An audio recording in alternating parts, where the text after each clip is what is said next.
The state says an East Tennessee doctor used the wrong test to tell patients they were COVID-free.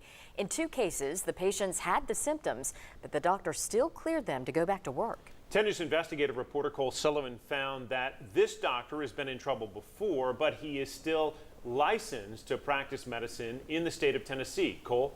At least for now, the state board could revoke Dr. Michael LaPaglia's license at a hearing tomorrow, but it didn't do that for any of his other offenses, including one that's sending him to federal prison.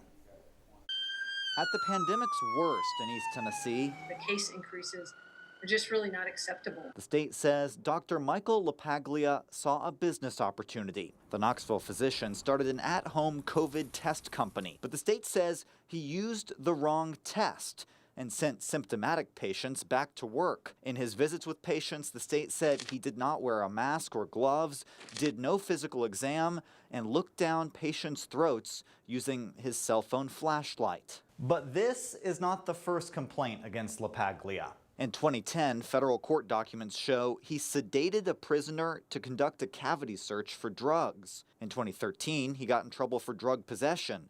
And in 2018, the state says he met patients in a McDonald's parking lot to write them prescriptions another doctor signed. Over 14 years in Tennessee, he's had his medical license suspended twice for 6 months. What does it take to get a license permanently revoked in Tennessee?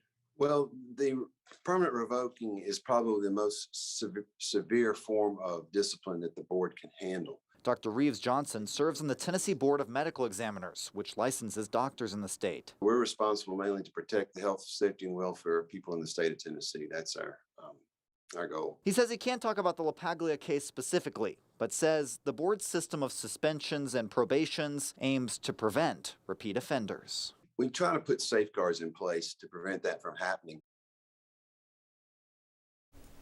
In May, a federal judge sentenced LaPaglia to 18 months in prison for selling prescriptions without authorization. He's not there yet. I reached out to the attorney handling his licensure case today, but haven't heard back. Robin and John, for now, he's still allowed to practice medicine in Tennessee. Cole, thank you.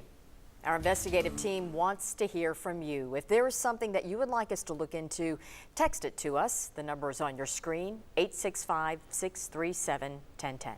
Let's take you outside. Another